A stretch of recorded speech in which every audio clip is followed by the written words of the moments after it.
Bonsoir à toutes et à tous, et bienvenue sur ce Au coin du feu, avec Cécilia. Donc, pour rappel, je vais me présenter. Je suis donc Damien Rouland, pour ceux qui ne me connaissent pas, fondateur du réseau Trait d'Union, réseau d'entrepreneurs francophones basé sur l'entraide avant tout. Et ce soir, nous allons découvrir Cécilia. Donc Cécilia, peux-tu nous dire qui tu es? Et bienvenue et merci Bonjour, d'être là, évidemment. merci. Merci à toi de m'accueillir et puis de me donner cette opportunité de me montrer un peu. C'est tout nouveau. Donc, je m'appelle Cécilia Peturiti, j'habite en Haute-Savoie, pas loin de Thonon-les-Bains, et j'ai 46 ans. J'ai deux grandes filles de 18 et 20 ans. Et je suis en train de lancer mon activité, on va dire, dont on va parler là en tant que sophrologue et communicatrice animalière. Ok. Est-ce que tu peux, avant ça, nous parler un peu de ton parcours professionnel que tu as eu? Parce que j'ai cru, enfin, on en a discuté déjà un petit peu, tu as un parcours un peu atypique, quand même, Un peu atypique. non? Un peu. Tout à fait. En fait, il a énormément évolué en 40 ans. En fait, j'ai une formation de comptable. J'ai fait un BTS compta, je suis niçoise. Je ne savais pas trop ce que je voulais faire, donc on m'a dit que la compta, ça servirait toujours. Et puis, de là, je suis rentrée dans une banque à Monaco. J'ai rencontré mon ex-conjoint et je l'ai suivi en Angleterre. Donc, je travaillais dans la finance, dans les salles des marchés. J'ai travaillé dans des grosses salles des marchés à Londres pendant 3 ans. Et là-dessus, j'ai été enceinte de ma grande. Et on s'est délocalisé à côté de Genève. Voilà. Et là, j'ai arrêté de travailler pendant 5-6 ans en tout, puisque j'ai eu ma deuxième fille après dans la foulée. Et là-dessus, j'ai commencé. Alors, je faisais énormément de bénévolat avec l'école, avec parents d'élèves, associations locales. Et puis, je gardais les animaux pour le plaisir de dépanner les copains, copines. Et un jour, j'ai une amie qui m'a dit: mais tu devrais te mettre à ton compte, parce que je réfléchissais à retravailler. Et je voulais pas du tout retourner dans la finance. C'était pas du tout mon milieu. Et puis, en fait, c'est là que j'ai créé ma première auto-entreprise. Voilà. Et puis là-dessus, donc, j'ai exercé en tant qu'auto-entrepreneur dans la garde d'animaux à domicile. Mhm. J'ai fait un burn-out qui m'a fait connaître la sophrologie. Donc, j'ai fait 2 ans de séances de sophrologie de groupe pour moi. Ça m'a plu. J'ai voulu me former pour aller un petit peu plus loin. Et puis j'ai trouvé cette méthode extraordinaire. Donc, j'ai été au bout de la formation pour être sophrologue caïcédienne, qui est la sophrologie authentique, c'est-à-dire que c'est une. On reviendra peut-être après là-dessus, mais en fait, par rapport aux entreprises, pas faire trop long, je sais pas. Et En puis, tout, en tout, on est sur un en format tout, d'une demi-heure, on a un peu de temps quand même. donc j'ai un peu le temps. Donc la sophrologie caïcédienne, en fait, la sophrologie n'a pas été brevetée quand le professeur, qui était un neuropsychiatre, l'a créée, cette méthode. Et du coup, il l'a brevetée plus tard, mais comme elle était un peu vulgarisée, il a rajouté caïcédien pour vraiment garantir l'authenticité de la formation. Elle vient bien de lui, elle est éthique, elle est contrôlée, les personnes qui exercent sont aussi supervisées. Donc c'est pour moi un gage vraiment de sécurité et d'éthique. Et donc je me suis formée à cette sophrologie caïcédienne. Et puis c'est 4 ans d'études quand même, c'est pas 10 heures en ligne, hein. C'est vraiment une vraie formation, un vrai travail sur soi, avec un mémoire à la fin, etc. Et puis donc j'ai commencé à exercer. C'est un métier qui me plaît énormément, d'accompagner les gens, j'ai toujours aimé ça. Et puis j'ai voulu, j'avais un cheval, mes filles faisaient du cheval, donc j'ai voulu apporter la sophrologie aux cavaliers, donc en gestion du stress, compétition, etc. Et j'ai toujours adoré les animaux. Je dis toujours que j'ai une neurone animale. Et en fait, les animaux m'ont rattrapée, c'est-à-dire qu'en faisant de la sophrologie avec les cavaliers, on a pu voir l'impact sur les chevaux. Le changement d'attitude du cavalier a apporté immédiatement un changement d'attitude chez le cheval qui était beaucoup plus posé, beaucoup plus réceptif. Et là-dessus, je me suis formée pour aider au mieux les. Je suis toujours là. Oui, ça bug un Ça petit peu, marche? mais continue. Ok, désolé. Donc voilà, donc je me suis formée à la communication animale aussi parce que j'ai une chienne que j'ai récupérée qui avait 1 an et qui était hyper speed. Et c'était assez compliqué de la poser. Donc je faisais appel à ma formatrice, Bettina Hofer, qui est en Suisse, et pour m'aider avec elle. Et puis un jour, je lui ai dit: écoute, est-ce que tu peux me former parce que c'est assez compliqué et j'ai vraiment besoin d'utiliser au quotidien. Et puis là, voilà, le merveilleux s'est ouvert en fait. Donc voilà mon parcours aujourd'hui. Ok, je te remercie. Est-ce qu'il y a une rencontre qui a marqué ton parcours pour arriver à ça, ou est-ce que c'est venu naturellement plus? Alors, pour arriver à la com animale, ça a été mon cheval, clairement. C'est lui qui m'a fait découvrir. Après, la sophrologie, il y a eu deux grandes personnes qui ont compté pour moi. La toute première, ça a été mon responsable à Monaco, qui, quand je lui ai dit qu'on avait une opportunité de se délocaliser en Angleterre, m'a dit fonce. Alors que j'avais un CDI tout bien cadré, tout dans les clous, sans souci, on va dire, sur le papier matériel. Et donc, c'était un gros challenge déjà de tout quitter pour suivre mon conjoint. Et puis ensuite, la deuxième personne, ça a été mon formateur en sophrologie caïcédienne à Lausanne, Christian Turquier. Je suis quelqu'un qui aime bien comprendre. Et en sophrologie, on accueille, on va aller toucher notre intuition, qui on est à l'intérieur. Et moi, j'étais beaucoup dans le cérébral. Et il me répétait tout le temps « accueil ». Et aujourd'hui, c'est un mot qui m'accompagne tous les jours. C'est accueillir l'instant présent, accueillir l'imprévu, accueillir ce qui se passe en fait. Et donc pour moi, il a été très important. Et puis ensuite, mon cheval, bien sûr, parce que grâce à lui, il m'a appris beaucoup, beaucoup, beaucoup de choses, y compris qui j'étais. Donc, une belle rencontre. Ouais, très belle rencontre. Enfin, de belles rencontres, en l'occurrence, avec ton cheval aussi, évidemment. Ouais. Comment, quelle est l'histoire derrière l'entreprise? Tu en as parlé un petit peu déjà. Ouais. Quel challenge as-tu rencontré dans ce parcours entrepreneurial? Déjà d'oser, parce qu'autour de moi, tout le monde a un boulot que j'ai envie de dire classique, que ce soit famille ou amis. Donc, se mettre à son compte, aller voir comment ça se passe, ne pas se louper avec tout l'administratif. En plus, le côté frontalier, il y a plein de normes, donc il y a eu cette peur-là, effectivement. Donc, c'est aussi pour ça que j'ai opté pour l'auto-entreprise. J'avais un ami qui était expert comptable, je lui avais demandé conseil. Et c'est vrai que du coup, il m'a dit, l'auto-entreprise, tu prends pas de risque, entre guillemets, c'est vraiment dans les clous et c'est quelque chose de simple à gérer. Donc, au final, je suis toujours auto-entrepreneur, donc maintenant depuis 2010. Et puis après, l'autre challenge a été déjà au niveau amical et familial de commencer à dire, oui, je suis un petit peu à part dans mes activités. Donc ça, c'est pas toujours simple non plus, surtout quand on est dans un milieu où les gens travaillent dans la banque, où c'est aussi très structuré en fait. Donc j'étais un peu le petit mouton noir du coin. Et puis aujourd'hui, le gros challenge, c'est de me faire connaître, c'est d'oser me présenter. Donc là, ce soir, tu me donnes clairement une opportunité de sortir de ma zone de confort. J'aime bien ça, j'avoue. Ouais. On commence à se connaître un peu, donc ça va. Puis je vois pas les gens qui sont derrière la caméra, donc bonjour quand même. Mais... Et en plus, il y en a plein ce soir. Je veux pas te mettre de pression. Non, pas tout de suite, tu me diras plus tard. Mais voilà, puis ça a été gros challenge aujourd'hui aussi d'oser transmettre que j'allais être en live, que j'invitais les gens à me regarder, à transmettre aussi à leur entourage, parce que pour pouvoir vivre aussi de son entreprise, il faut aussi être connu. Et le bouche à oreille, c'est une chose, mais il faut aussi qu'on se rende visible. Et moi, je tiens vraiment à montrer vraiment une éthique, en fait. Pas de quelqu'un perché, barré. Voilà. Le bouche à oreille, j'ai pour habitude de dire que c'est la meilleure des publicités. C'est vraiment ce qu'il y a de mieux. Ouais. C'est aussi ce qui prend le plus de temps à mettre en place, etc. Donc, c'est intéressant pour moi d'avoir plusieurs stratégies, d'avoir le côté long terme bouche à oreille, évidemment. Ouais. Mais oui, il faut être visible, clairement. C'est ça. Alors, il y a Yannick qui nous partage. On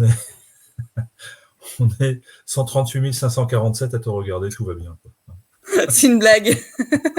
Oui, Yannick fait souvent des blagues. Bon. D'accord, merci Yannick. Ah tiens, tu as un petit, oui. Commentaire aussi, j'en profite pour les passer. Il y a eu plein de bonsoirs, évidemment. L'association locale, on en profite pour faire la pub aussi, parce que voilà, Evelyne est une bénévole extraordinaire. On s'est rencontrés par un concours de circonstances. Alors on dit toujours qu'il n'y a pas forcément d'inconnus, certains disent c'était écrit.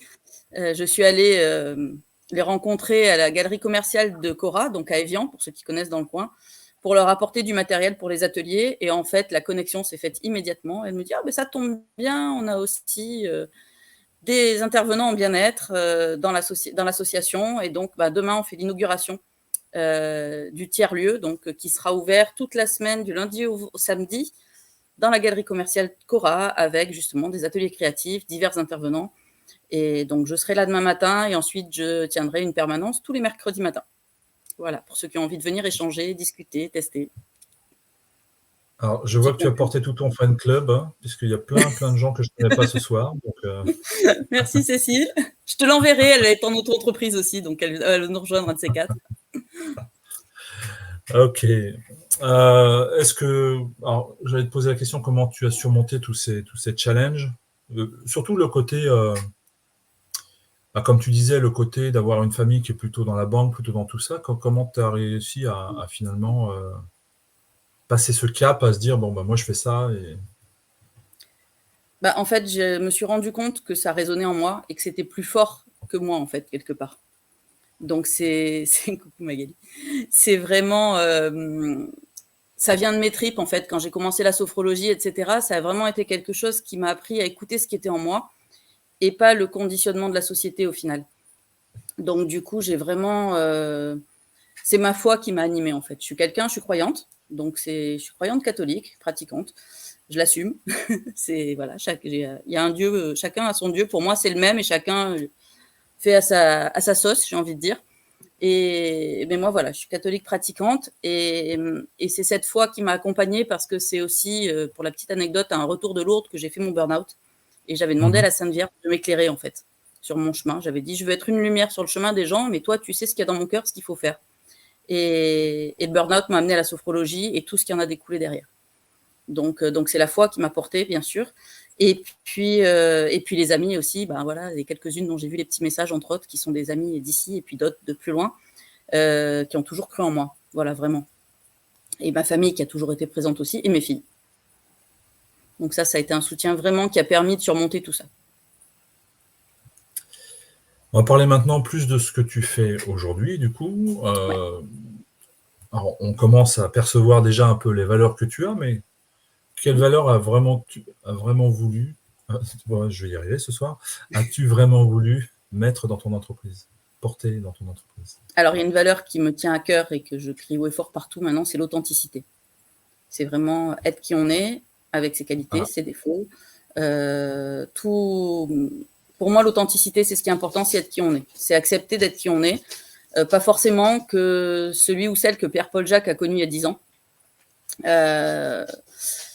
Et c'est vraiment important pour moi d'être authentique, voilà, d'être soi. Et je suis comme ça, je suis hypersensible aussi. J'ai toujours voulu accompagner les gens. Au début, je voulais être avocate. Puis je me suis dit, un peu dur d'aller faire ces études-là. Assistante sociale, oulala, mais je vais absorber beaucoup trop. Et puis au final, voilà, je suis sophrologue et avec la communication animale, j'accompagne et les humains et les animaux. Donc je suis dans le don à l'autre, j'ai envie de dire, dans l'écoute, la bienveillance. Donc c'est vraiment des valeurs importantes pour moi. Alors, je ne sais pas si tu as vu pendant que tu parlais, j'ai affiché parce que visiblement la famille est là aussi. Hein, donc, Ouais. Hein Mon papa, toujours est là. fidèle au poste. Ouais. Mon parrain aussi, ouais. Il y a du monde. Et j'ai une de mes filles qui est à côté, en plus physiquement, mais elle se cache. Est-ce que, pour démocratiser un peu, parce que la sophrologie, on entend pas. C'est vrai que ceux qui sont un peu dans l'énergétique ont l'habitude de tout ça, ils ont l'habitude ils savent ce que c'est. La com animale, c'est connu aussi par tous ceux qui sont un peu dans le milieu de l'énergétique et tout ça. La com animale, communication animale, je pense que c'est clair de par son nom. Est-ce que tu peux nous parler peut-être un peu plus de la sophrologie, d'en parler? Alors la sophrologie, pour c'est... ceux qui ne connaissent pas finalement, qu'est-ce que c'est? Oui, parce que souvent quand on dit qu'est-ce que la sophrologie, les gens disent c'est de la respiration. Attends, pardon, Amélie, tu peux gérer Stan, s'il te plaît? J'ai mon chien qui veut participer parce que mes chiens sont très présents dans ma vie. Il est gentil. Tu parles de com animal, il veut son moment de gloire aussi. Je suis là, moi. Mais donc la sophrologie, c'est en fait vraiment, alors à la base, on va dire c'est de la respiration, c'est vrai. On va se connecter, on va se poser, se relaxer. C'est le premier contact, on va dire, avec son corps, calmer son mental. Après, ça va beaucoup, beaucoup plus loin que ça. Ça va tout simplement nous amener à aligner notre mental, notre corps et qui on est. Donc, c'est vraiment corps, cœur, esprit pour être vraiment à notre place dans le monde, en fait, et utiliser le meilleur de nos capacités, nos valeurs, pour pouvoir vivre la vie qui nous correspond le plus. Donc, c'est vraiment un alignement voilà, du corps, du cœur, du mental. C'est aussi une étude de la conscience, parce qu'on travaille sa propre conscience, vu qu'avec la sophrologie, on touche et la conscience et l'inconscient, du coup, pour aller chercher vraiment dans nos mémoires cellulaires, dans notre être profond. Donc, on va réveiller des fois l'inconscient, il va se manifester aussi de lui-même. Et tout ça, ça nous amène à travailler pour être... Ça peut nous aider comme du coaching, par certains côtés. Par exemple, un sportif, on va l'aider à préparer une épreuve. Un élève, on va l'aider à préparer ses examens. On va aussi amener du calme, c'est-à-dire ramener la conscience de notre corps. On est très souvent dans le monde d'aujourd'hui, dans le mental, dans le tout vite, dans tout ce qu'on a envie de faire. Et on en oublie un peu qui on est ou comment on a envie de faire les choses. Donc la sophrologie nous recentre par rapport à ça. Donc elle est un outil vraiment extrêmement précieux de mieux vivre. Voilà. Pour donner un peu mon avis là-dessus, de toute façon, la respiration, c'est le souffle de vie. C'est vraiment la première chose qu'on met dans notre corps, et tout le temps, c'est de l'air. Donc, autant le faire bien et dans une bonne, dans un bon alignement, je dirais. Tout à fait, ouais. Et puis, c'est la base de tout, effectivement. On voit les amplitudes respiratoires. Et si on respire dans le ventre, un bébé respire dans son ventre. Naturellement, en grandissant, on oublie, on va plus monter vers la cage thoracique et respirer de façon moins ample. Mais du coup, on va amener plus de tension. Si on redescend respirer dans son ventre, on va se rendre compte que la respiration pose et du coup, le mental se pose et on est plus efficace aussi. Donc, alors, on a déjà plein de beaux retours sur ce que tu fais. Donc, Steph, je fais un petit clin d'œil parce que c'est grâce à elle que je suis tout ça. La petite Steph, qui était ma voisine, que je connais maintenant depuis 20 ans. Parce que je ne croyais pas du tout à la base, même aux ostéopathes. Pour moi, c'était des marabouts, des trucs, etc. Et Steph m'a dit, je faisais des torticolis à répétition. Et elle m'a dit, tu devrais aller voir un ostéopathe. Donc, j'ai commencé comme ça. C'était il y a 17 ans, je crois, à peu près. Le problème d'être trop cartésien à la base, c'est de ne pas être ouvert. C'est vrai qu'on se coupe souvent de pas mal de choses. On s'enferme. Mais on évolue. Hein. J'étais très, très cartésien avant aussi, il y a quelques années. Et nous avons aussi Cécile. Cécile, oui, parce que j'ai retrouvé son chien il n'y a pas longtemps. Parce que je fais aussi les animaux perdus avec la com animale, hein, du coup. Et j'ai retrouvé son chien et c'était assez impressionnant. Cécile est très connectée, donc elle se connectait à son chien, mais je demande toujours quand je fais une communication, donc c'est de la télépathie, pour ceux qui ne connaissent pas, on se connecte en énergie à l'animal. On a tous cette capacité. Moi, elle est facilement éveillée, parce que j'ai toujours cette petite neurone animale qui s'est connectée très vite. Et après, il y a des petites pratiques qui permettent de la développer. Mais Cécile, voilà, elle a cette connexion-là, et je demande toujours à ne pas avoir d'informations quand je fais une communication, pour pas que mon mental prenne la main. Et puis son chien lui avait donné des infos, et quand elle m'a contactée, j'avais les mêmes infos, j'avais les images, il me montrait où il dormait, et je lui ai dit, mais de toute façon, laisse-le, retourne le chercher qu'en début d'après-midi, parce qu'il me dit que pour l'instant, il a besoin de rester dans sa forêt, en fait. Et elle est arrivée un quart d'heure avant l'heure à laquelle je lui avais dit, et le chien est arrivé, en fait. Donc voilà, ça a été une très, très, très belle rencontre. Et après, je l'ai vu en vrai, et c'est très, très rigolo d'ailleurs, parce qu'en énergie et en vrai, c'était pas le même. Les animaux ont une énergie que l'on capte en télépathie, et quand on les voit en vrai, des fois, ils sont plus petits, plus grands. Enfin voilà, c'est beau, c'est très beau. Mais merci, parce que j'allais y venir de toute façon, parler de la com animale aussi, parce que c'est important aussi, et comme tu l'as bien dit, non mais comme tu l'as bien dit, on peut vraiment faire de belles choses avec ça, donc c'est top. Tu parlais de com animal, tu parlais de sophrologie, mais je crois savoir aussi que tu formes en com animal, non? Oui. Alors là, c'est une amie que j'avais rencontrée durant les stages d'Arnaud Rioux, qui habitait au Luxembourg, et on échangeait, donc on faisait un stage entre femmes, en fait, tout simplement, un petit retour à soi. Et puis, elle avait fait de la sophro, elle avait fait de la com animale, et puis elle n'était pas très à l'aise, et puis elle me questionnait un peu sans trop que je me rende compte. Puis à la fin du stage, elle m'a dit, bon, écoute, je vais prendre une semaine de vacances et je vais venir te voir, et je veux que tu me fasses de la sophro et que tu me formes en com animale. Et je lui ai dit, mais je ne me forme personne en com animale, ça fait 1 an que j'exerce pas beaucoup, je suis pas formatrice, moi je t'envoie vers ma formatrice qui est quelqu'un de merveilleux. Et elle m'a dit, non, moi je veux toi. Ok, donc j'ai monté le stage, elle n'a pas pu venir, et par contre mon stage s'est rempli de copines. J'en ai fait 3 depuis, et je me sens tellement heureuse de pouvoir montrer à tout le monde que tout le monde est capable de le faire, de transmettre. Et les animaux sont pas là pour rien dans nos vies, ils arrivent pour certaines raisons. Et le fait d'accompagner les gens déjà en communication que je fais pour eux, mais ensuite de les amener à pouvoir le faire tout seul, c'est merveilleux parce qu'en fait, du coup, les animaux leur donnent des clés sur leur chemin de vie d'humain, en fait. Parce qu'ils voient beaucoup plus grand que nous, en fait. Nous, on a des œillères d'humains terriens. Eux, ils sont dans le cœur déjà tout le temps. Nous, on a un peu de mal, des fois, le mental prend beaucoup le dessus. Et du coup, ils nous ramènent à l'essentiel, ils nous ramènent à qui on est.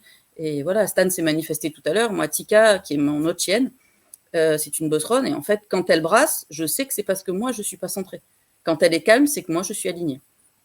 Donc, c'est vraiment des baromètres. Et très souvent, les animaux font que leurs maîtres vont m'appeler parce qu'ils ont une pathologie. Parce que l'humain ne va pas aller forcément chez le médecin, il va dire je gère. Par contre, son animal ne va pas bien, il va contacter et le vétérinaire et d'autres personnes. J'explique bien aussi que quand il y a besoin du vétérinaire, ils vont chez le vétérinaire. Je suis tout à fait, et souvent même j'oriente en disant là, moi je ne peux pas faire grand-chose, c'est veto, il faut aller chez le veto. Par contre, ça peut venir là comme animal en complément de certains soins vétérinaires, comme la sophrologie en complément de soins médicaux. Ce sont des soutiens en fait. Et du coup, tout ça pour dire qu'en fait, les animaux amènent l'humain à me contacter.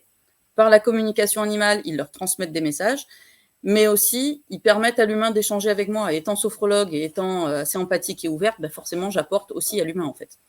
Donc, c'est pour ça que j'ai une personne que j'aime beaucoup, qui s'appelle Laurent, et qui a fait un article sur moi dans une revue locale et qui a dit « Elle murmure à la fois à l'oreille des humains et des animaux ». Et j'aime bien cette image, voilà. Sans prétention, parce que je ne suis pas Robert Redford, mais qui murmurait à l'oreille des chevaux, mais je trouve que c'est joliment dit, parce que j'aime autant les humains que les animaux. En même temps, tu y es arrivé par un cheval, à la base. J'y suis arrivée par un cheval. Ouais. Tu peux aussi murmurer à l'oreille des chevaux, du coup. Oui. Du coup, là, tu vois, tu es en Haute-Savoie. Ouais. Tout ce que tu fais, tu peux le faire à distance, on est d'accord? Ouais, Je dis ça pour ceux qui vont regarder, évidemment, parce que il n'y a Appelez-moi pas de barrière, où vous voulez dans le monde. barrière géographique. Aucune. La sophrologie peut se faire en visio. Tout ce qui est communication animale, c'est de la télépathie, donc je peux faire à distance et après j'appelle ou je fais de la visio. Et par contre, pour ceux qui ont envie et qui sont à côté, avant je me déplaçais que pour les chevaux. Maintenant, je me déplace aussi à la demande pour ce que j'appelle les petits animaux, chats, chiens et autres. J'ai fait une tortue une fois pour rigoler avec une amie. C'était très marrant. Mais je me déplace aussi parce que il m'est arrivé, par exemple, les gens, ils ont besoin de voir pour croire, en fait. Là, il se dit, elle est au téléphone, cette nana, qu'est-ce qu'elle me raconte, qui c'est, d'où elle sort. Et c'est pour ça que voilà, ce live aussi, il est bien de voir que je parais à peu près normal. Mais voilà, c'est hyper important. Et une amie m'a dit l'autre fois, mais il faut que tu puisses aller chez les gens quand ils ont des doutes. Parce que du coup, ils vont désamorcer, ils vont se rendre compte que tu es quelqu'un de tout à fait normal. Donc, et j'apporte aussi qui je suis en fait en présence. Donc, je peux vraiment, à distance et en présence, avec grand plaisir. Après, si vous voulez faire un stage dans l'autre bout de la France, je me déplace, on organise un stage. Tout est possible. Tiens, en parlant de stage, tu fais des stages pour combien de personnes? Alors, la formation de communication animale, je ne prends pas plus de 5 personnes, parce que ça dure sur 2 jours. Donc, c'est à la journée. Pour l'instant, je ne fais pas avec le logement le soir, mais ça peut s'organiser. Je ne prends pas plus de 5 personnes parce qu'il y a besoin d'un temps d'échange, il y a besoin de créer une certaine intimité, il y a un secret professionnel, déjà en ce qui me concerne, mais aussi un secret dans le sens où les gens peuvent venir poser dans cet espace de rencontre qui ils sont, leurs émotions. Parce que quand on touche aux animaux, on touche beaucoup à nos émotions. Et c'est très important. Et puis après, j'espère animer. Alors, j'ai un cabinet sur Thonon. Et là, je fais des stages pour une équipe de roller derby. Mes petites biches, c'est un sport génial. Et je les accompagne sur la gestion du stress en compétition. Donc, eux, ils viennent en groupe. Et je peux organiser à la demande des groupes. Voilà. Et je vais probablement en réorganiser sur des périodes plus régulières. Donc, alors, il y a Nicole qui demande pour des stages aussi à distance. Alors, Nicole, je te rassure, comme tu es d'origine niçoise, tu l'as dit tout à l'heure, je pense que d'aller à Nice pour faire des stages, tu peux. Ah, mais clairement. Nice. Parce que Nicole est sur la Côte d'Azur et puis elle a plein d'animaux. Donc. Ah si déjà on peut se voir en individuel si elle a envie quand je descends, il n'y a pas de souci, on se met en lien et puis avec grand plaisir. Ça fera plaisir à ma famille que je descende un peu plus du coup aussi. Et puis organiser, oui, dès qu'il y a 3-4 personnes, on trouve un lieu et je descends, mais avec grand plaisir. Alors plus exactement, Nicole est dans la magnifique ville de Saint-Paul-de-Vence. C'est vraiment... oui. D'accord, ok. J'arrive, Nicole. Un très beau lieu. J'arrive. Dans un très beau lieu.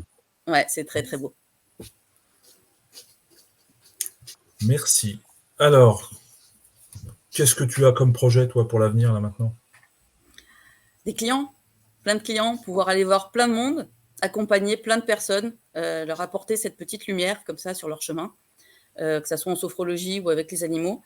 J'ai une amie qui va créer un lieu de rencontre et de partage dans le coin, et j'ai vraiment hâte qu'elle le mette en place. Donc quand ça sera le moment, je communiquerai pour qu'on l'aide à le faire sortir de terre, parce que du coup, ça sera un lieu où justement, on pourra prévoir des stages, des journées bien-être.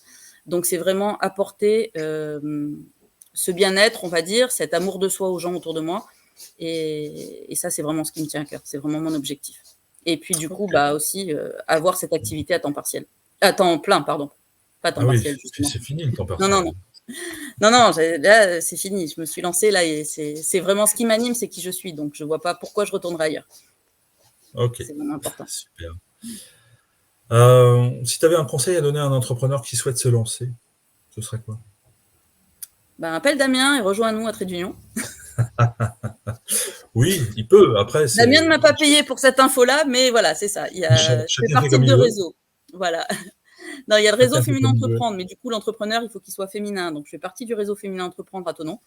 Il y a pas mal de réseaux en ligne. C'est comme ça que j'ai rencontré Damien, sur des groupes Facebook. Et puis, oui, se rapprocher d'autres entrepreneurs, prendre des contacts et vraiment venir avec qui il est, en fait, dans ces rencontres. Et sur les réseaux d'auto-entrepreneurs, il y a énormément de monde. J'ai rencontré Damien, grâce à Damien, d'autres personnes. Et je trouve que on ne rencontre que des gens qui nous correspondent aujourd'hui. Je pense que l'univers fait bien les choses. Et donc c'est vraiment se rapprocher de réseaux d'entrepreneurs. Je pense que c'est important. Okay. Et Trait d'Union a une belle éthique. Justement, j'allais y venir du coup. Tu en parles, on va en parler. Oui, allons-y. Pourquoi toi, tu as rejoint le réseau Trait d'Union? Oh là, pardon. Excuse-moi, j'ai pas entendu. Pourquoi j'ai rejoint Trait d'Union? Pourquoi tu as rejoint Trait d'Union? Ouais. Parce que le feeling est bien passé entre nous quand on a fait la visio, quand on a pris contact. J'ai eu des fois sur des groupes de réseau des gens, je te propose mes services, etc. Et ça me saoule en fait de la façon dont on s'est fait. J'ai trouvé que ton approche était professionnelle déjà. Le feeling est bien passé. Les valeurs que tu préconises aussi, d'entraide, de bienveillance, d'échange, d'accueillir les gens comme ils sont aussi. Il n'y a pas un cadre strict, il ne faut pas bouger un orteil, etc. On vient comme on est. Et donc, et ça, c'est vraiment important. Et puis, du coup, dès la première, déjà, il y a une régularité dans Trait d'Union aussi. Il y a ces fameux rendez-vous du mardi soir et du jeudi. Donc, quand on peut, on rejoint le groupe. Et donc, ça met aussi un rythme. Il y a une régularité, il y a un suivi. Et puis du coup, les gens que j'ai rencontrés à ces Zooms-là, à ces séances-là, j'ai adoré, en fait, dans des milieux complètement différents. Et c'est vraiment, ça m'a porté. Et je trouve qu'en tant qu'auto-entrepreneur, on est souvent tout seul. Un peu le syndrome de la solitude, en tout cas dans ce qu'on fait en off, pas dans ce qu'on fait avec nos clients. Et du coup, ce réseau-là permet d'échanger vraiment et d'être dans la bienveillance. Et même en étant dans des domaines totalement différents, on peut se rendre service. Et puis l'autre fois, tu disais, il y a un entrepreneur qui fait des clims dans le sud. Je ne suis pas dans le sud, mais demain, mes parents ont un problème de clim. Je vais peut-être le recommander, en fait. Donc, il y a ça aussi qui compte. Voilà. Je te remercie. Sur quel réseau on peut te retrouver? Comment on peut te contacter finalement? J'en profite pour dire à ceux qui nous écoutent, si vous voulez poser des questions à Cécilia, n'hésitez pas. On est aussi là pour répondre aux questions. Super. Donc pendant que Cécilia va nous partager tous ces réseaux, je vais... ouvrir la foire aux questions. Alors, je suis sur LinkedIn, tout simplement, Cécilia Peturiti. Je suis sur Instagram. Je crois que Damien va vous mettre le lien tout à l'heure. Ou quand on je vais faire en même temps, là. Ok. Je crois que c'est Cécilia, le tiré d'en bas, CNL74, parce qu'en fait, j'avais appelé mon entreprise Cœur Naturel, parce que c'est qui je suis, un cœur au naturel. Et pour vous aider aussi à aller dans votre cœur, dans votre nature, déployer vos ailes de papillon. Donc, c'était un peu l'idée, mais en fait, commercialement, ça ne joue pas du tout. Donc, du coup, mon site précédent, je l'ai éteint. Je suis en train d'en créer un qui s'appelle tout simplement ceciliapeturiti.com. Là aussi, j'ose m'afficher. Et puis, il devrait être en ligne d'ici 15 jours, 3 semaines. Et puis, bien sûr, Facebook. C'est là où je suis le plus, j'ai envie de dire, où je suis le plus à l'aise, surtout aujourd'hui. Parce que voilà, plus de 40 ans, c'est plus facile. Le pouic-pouic, c'est Attica qui joue, n'est-ce pas? Et puis le WhatsApp, le 06 30 06 78 31. Voilà, le portable aussi, j'assume. Je réponds assez rapidement sur WhatsApp ou sur Messenger. Et sur WhatsApp, en général, ça m'évite de louper les messages. Alors, je suis juste en train... J'ai vu une question passer, mais je suis juste en train de finir de... la question que j'ai vue passer, c'est est-ce que tu souhaites faire mi-temps sophrologie, mi-temps comme annual? Je vais la Alors, partager après. oui et non, parce qu'en fait, l'idée, c'est que je réponde à tout le monde, en fait, à la demande. Parce que j'ai 3 jours, aujourd'hui, j'ai 2 jours au cabinet Thonon, mais qui sont tout à fait flexibles. Plus, je peux faire du déplacement à domicile.